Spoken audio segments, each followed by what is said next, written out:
I think you must realize that some people are going to go to your show at the planetarium and they're going to say, aha, those scientists have discovered God.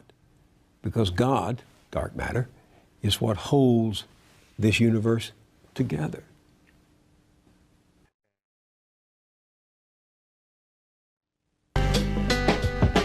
Damn, it feels good to be a gangster.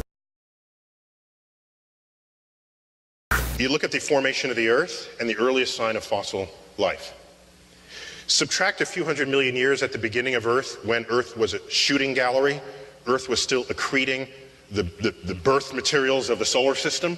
It's hostile to complex chemistry over that time. Not fair to start the clock then.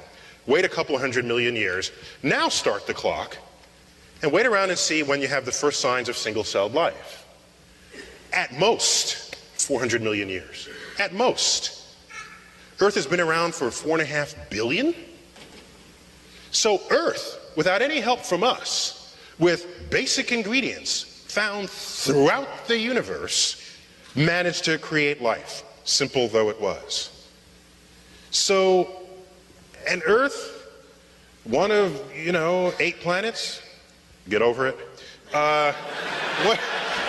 One of, sorry. Earth, an ordinary star, to suggest, and what are the ingredients of life? The number 1 atom in your body is hydrogen. Number 2 atom is oxygen, together making mostly water that's in you. Next is carbon in this order. Next is nitrogen. Next is other stuff. My favorite element, other, yeah. You look at the universe, the number 1 element in the universe is hydrogen. Next is helium, chemically inert, couldn't do anything with it anyway. Next is carbon. I think I left out oxygen there. Next is oxygen. Next is nitrogen, 1 for 1. We're not even made of odd things. The most common things in the universe are found here on Earth, and we're made of them. And carbon, one of the most chemically fertile element on the periodic table. It's not a surprise, we're carbon-based. Life is just the extreme expression of complex chemistry. Point is, it happened relatively quickly with the most common ingredients in the universe. To now say life on Earth is unique in the universe would be inexcusably egocentric. Yeah, I agree with that. Oh, So why am I even going here? Because I'm trying to explain to you that you fast forward, the dangers here is that you fast forward to 21st century America and ask, what influences are we feeling now? Because that naming period in Islam stopped and it never recovered. Because the way of thinking about the natural world,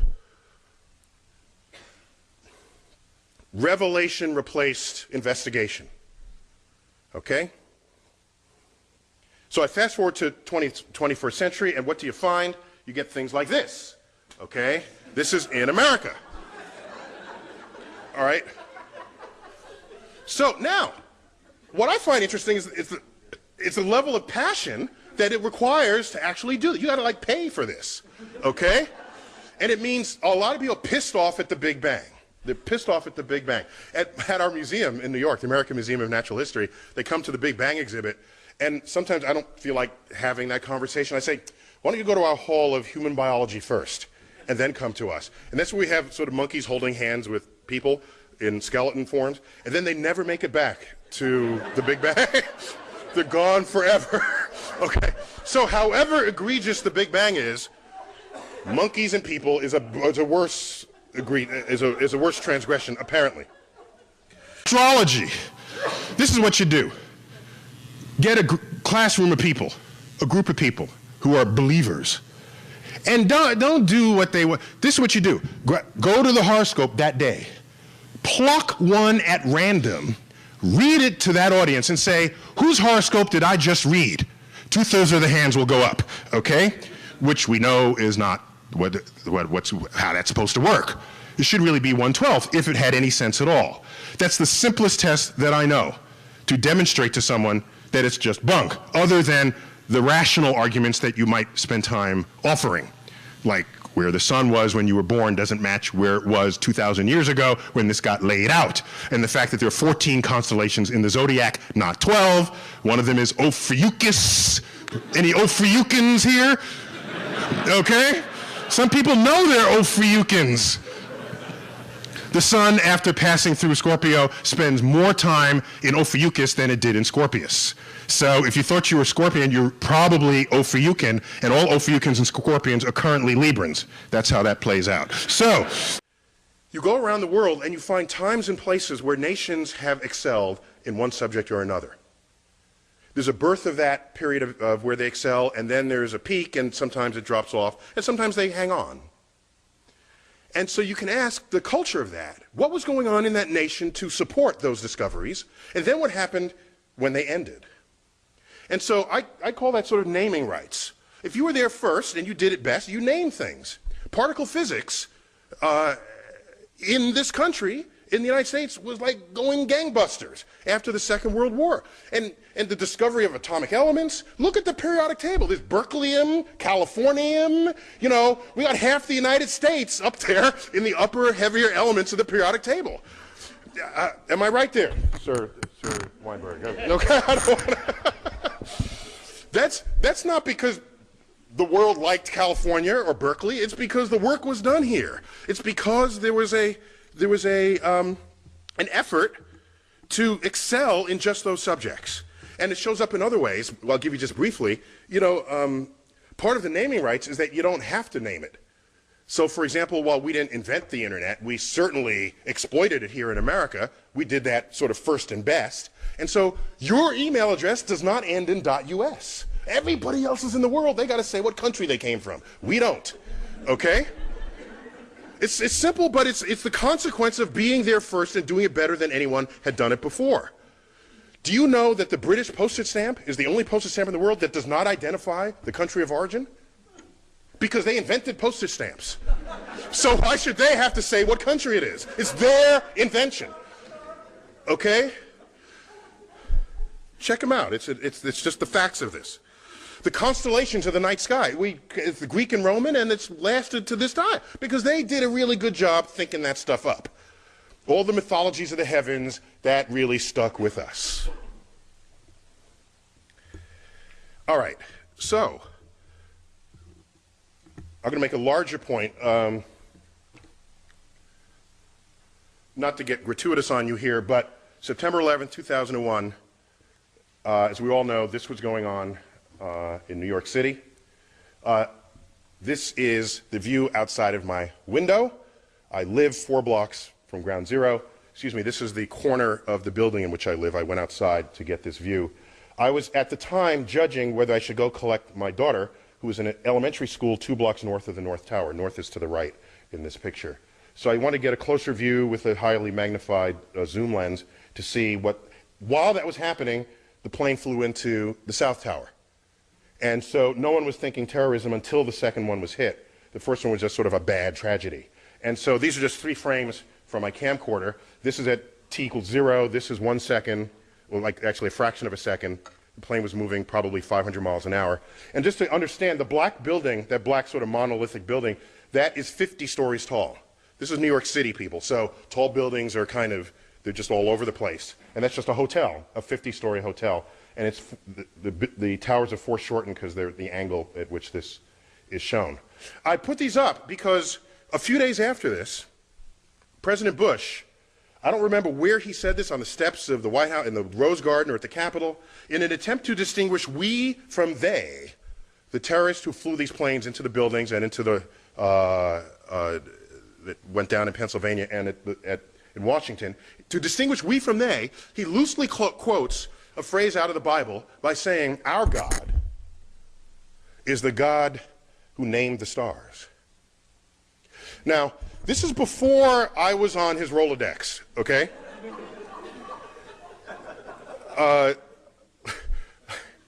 Because I could have helped him out there. After the war ends, if there's any way you're going to go into space, you better study that rocket.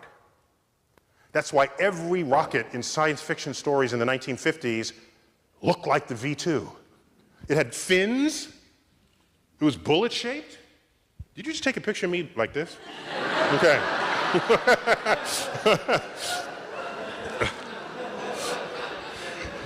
So the influence was huge. People's visions of space. The spaceship had fins, and you know what else had fins? Our cars had fins. If you go to the designers, they're not going to say, oh, I did this because rockets have fins. It was in the air. Exploration of space became part of our culture. The first time we ever left Earth was Apollo 8. Doesn't get the attention it deserves relative to Apollo 11. These three astronauts were men of the year. 1968, Anders, Borman, and Lovell. They orbited the moon, Apollo 8. They took this picture.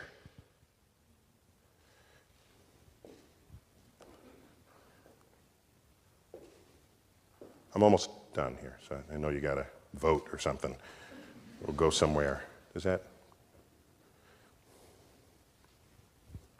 If you have a healthy science program in your country, you guarantee your economic future. You're innovating.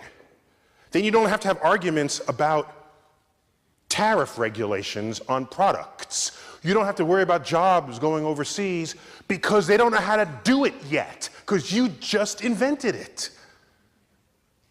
I can't stand it when I hear these discussions about our job force. I have to close my ears. Yeah, you can put up some tariffs. Yes, you can complain about they're paying their workers less. Sure. Okay. But as long as you understand why you're in that situation, it's because you've stopped innovating and everybody else has caught up with you, and if you have a global economy, it's the job of the corporation to make it for as cheap as possible, so they're going to make it overseas. That's what they're going to do. It's incumbent upon them to do so. But if you keep innovating, the stuff stays here, the jobs stay here. You don't even need to have tariffs because there's nothing to tariff.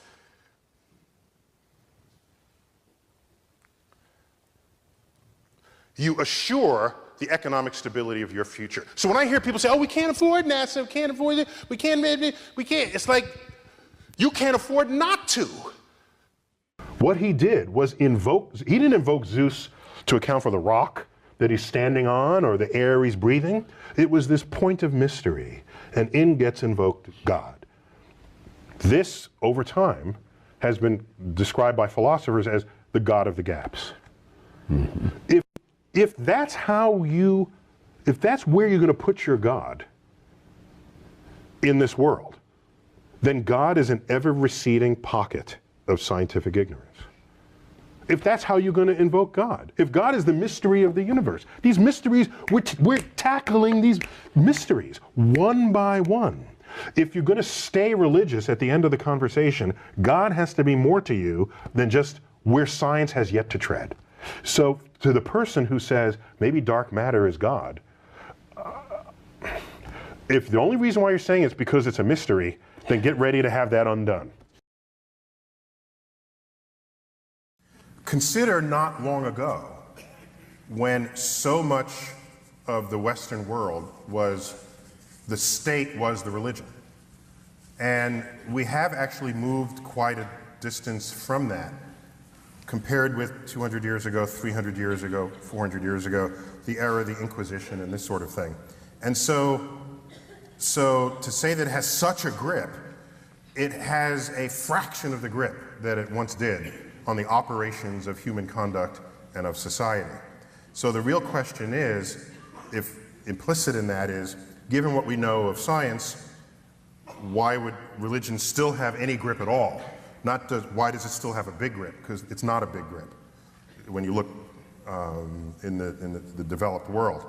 So, in fact, most of Europe are just, they're whole countries where religion has essentially disappeared entirely. And the countries are not full of violence, and it's just the assumption that you have to be religious to be moral is a false one. It's empirically false, because you just look around in places where that's the case. So,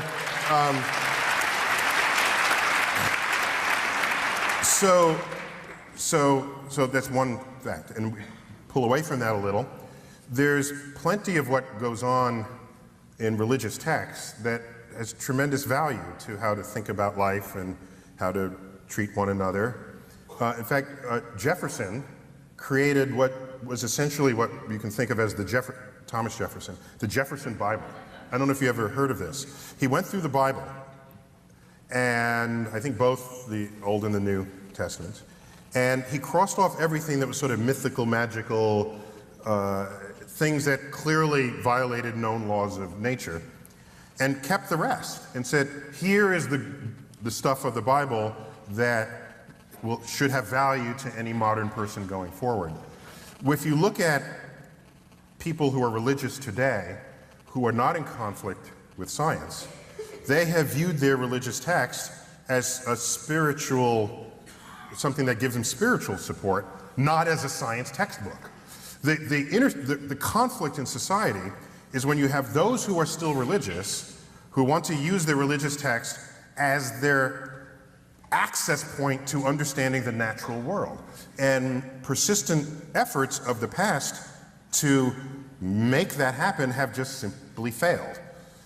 The Bible does not work as a science textbook. In fact, Galileo knew this, and he himself was a religious man. He's famously quoted as saying, the Bible tells you how to go to heaven, not how the heavens go.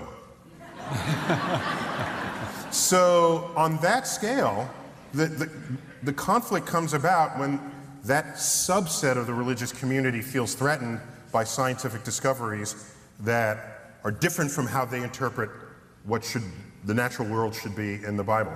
I think it's that point where you get to the concept of the God of the gaps. You go, we do not understand this, science takes us so far, but we don't understand anything beyond that. Therefore, that's God. The stuff that we don't get, that's God. And the trouble with that is the moment that you actually go, no, we do understand that now. Is people going, well, did God just go away then? And it goes back, nice simple things like the rainbow. The point where you go, well, the rainbow actually, it's an optical effect. It's not something magic that gets put up in the sky to memorialize the flood. Plus, did you know that everyone sees a unique rainbow? No. That's right. The rainbow is an optical effect for the person who sees it. So if you stand 10 feet to my left, you see a different rainbow than I see. It's a remarkable, fun fact about rainbows. My favorite fun fact about rainbows is the fact that they were originally believed to have 6 color bands, but that Newton added indigo and violet. Yeah, Newton liked his 7. The number 7. He had the mystical feeling for the number 7. Throws in indigo that no one else sees. Yeah, hands up here. Who actually goes, indigo, violet, there's the indigo. You just go purple. Yeah, exactly. Go blue, purple. But so another thing about the rainbow, because each rainbow is unique to the viewer, it can only be a rainbow that is exactly face-on to you. You've never seen a rainbow that was like at an oblique angle. Think about it. They're exactly hemispherical in front of you. That's why you can never get to the base of the rainbow. Because that would mean your perspective on it would change. That's what makes it a good place to hide the gold. Okay? In case you didn't know. All right. Are you outing yourself here as an unbeliever in leprechauns? People have been burned at stakes for Indeed am. Another thing, you mentioned the God of the gaps. In a free society, a free pluralistic society, where the freedom of the expression of religion is constitutionally protected, which is a fundamental part of why America was so attractive to immigrants from around the world, whose religious differences were not being supported in their hometown. I will never be one to tell you what you should believe or what you should not believe. What I will say is that if you want to say that where we don't understand things, that's where God rests, that's where God operates, the God of the gaps argument, because I get asked that all the time. What was around before the universe? I don't know. Must have been something, God. So they got to stick in God where we're not there yet. And I just say, we got top people working on that. It's a current frontier. We're not there yet. And given the history of the moving frontier, where people had previously said, well, God must be operating, we're long past that. Those explanations have come. And so there's no compelling reason to say God did it and then sort of give up and go on to the next problem. My issue with the God of the gaps is that if you feel that way, you should not be writing the science curriculum of a classroom. Okay? That's all. Okay?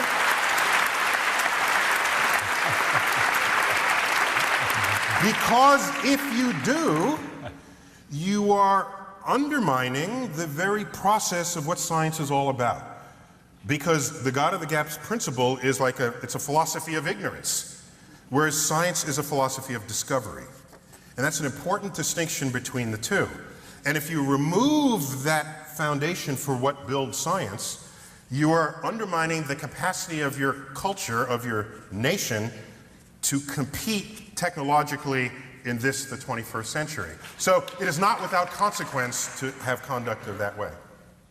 We all watched this show when we were kids with Carl Sagan. What is it like to step into his turtleneck? What is... You get to say the world is flat because we live in a country that guarantees your free speech, but it's not a country that guarantees that anything you say is correct. It's the motherfucking Eagle Double G. Snoop Dogg. I remember I was there. We were coming over a bridge with a friend, and he saw the sunset and the radiant rays, and he said, "Oh, it's beautiful. God's talking to me. That's God." And I said, "Because it's beautiful? Is that why you say that?" And he said, "Yeah, it's just." And I said, "Well, do you think about God when you get a close-up view of the underbelly of a tarantula? Are you thinking, oh, beautiful?" No, you're not, right? But it's in the same universe. So if you're selective about the list you draw, then the universe could look like any philosophy you want it to look like. But once you take it all in, you realize that the universe wants to kill us. 99% of all the species that have ever lived are now extinct. Earth is not some cradle for life. It is a place that wants to kill us. Viruses, asteroids, earthquakes, tsunamis, volcanoes. And so we're running away from these things, and we find a little place that we think is safe, then the flood comes. And then, okay, now we finally got a place, now the temperature drops, we gotta like put on clothing and get heat, and isn't Earth so beautiful for us? It's like, no. So I would just be cautious about that. I understand the urge. But there are certain laws of physics that the universe follows. I would rather reword that statement to say there are laws of physics that describe the universe. Because the universe could care less about what we think of it. The universe is not obeying our laws of physics. So, but yes, that's correct. There are laws of physics. So, there are people who say that the laws of physics is the expression of God. And if you want to say that, fine. In fact, that's very close to Spinoza's God. Spinoza's God was whatever you find to be the order of the universe, that is the expression of God. And that's a very different God from the God who's listening to prayers and that sort of thing, or who puts dinosaurs on arks. These are different kinds of gods, okay? And so that would be closer to Spinoza's God. But be cautious there, because in the days when no one understood what was going on in the heavens, that was used as evidence that it was the handiwork of God, because why would you ever understand God, what God did? The fact that you didn't understand it was the citation of God at work. So now to say, we do understand it, there are laws, and also claim that that is the handiwork of God, that is riding both sides of that horse. And so I don't have a problem with it, but one needs to be aware of this philosophical trend where God is what you don't know and God is what you do know, so God is everything. And if that, then I'd ask, is fine, but is that going to help me make my next scientific discovery? If not, I'm going to put it over here and bring in the books that will. However, if what you believe is demonstrably false, and you want to pass it off as true in a science classroom, I have an issue with that. If you want to say it in the religion class, fine. In the belief system class, fine. In the history of human thought class, fine. And I don't know how many of you, I managed to get like a little letter to the editor in the New York Times a month ago. Do you remember that case in New Jersey where there was the middle school student who tape recorded the history teacher saying that the students will burn in hell if they don't believe in Jesus Christ? Do you remember that? And it became a whole hullabaloo in the district, and they would say separation of church and state, this is a violation of the First Amendment, or Second, whichever amendment, okay? First Amendment, separation of church and state. And everybody got up on the ALC, the American Civil Liberties Union, everybody's jumping in arms about separating church and state. And I'm saying, among the statements made by this teacher were that the Big Bang and evolution were not scientific theories, and that Noah's Ark carried dinosaurs. Now, so, at some point, I said, I can't keep listening to this. And I wrote a really short letter. Short letters are the best, I think. And all I said was, after 2 other letters rambling on about keeping religion out of the school because of the amendment in the Constitution, I said, this is not an issue of the separation of church and state. No, you got that wrong. This is an issue of the separation of ignorant, scientifically illiterate people from the ranks of school teachers. How is it going? Since you are our future, I want you to understand something and not forget it. Are you ready? Okay. Yeah. Religions all over the world constitutes what we call belief systems. Okay? And your freedom to believe whatever you want is a right and even a privilege in a free society. That's a good thing. Consider, however, that if you believe something that's part of a religious philosophy, and someone else has a different religion that's a different religious philosophy, and you're not agreeing with one another, and there's another religion over here and another over here, and they don't agree, you're still free to believe what you want. But what that tells you is that it is unstable to build a government on a belief system. What you want is objectively verifiable truths around which we can all agree. That's what you build your economic system on, your governance on. Once you have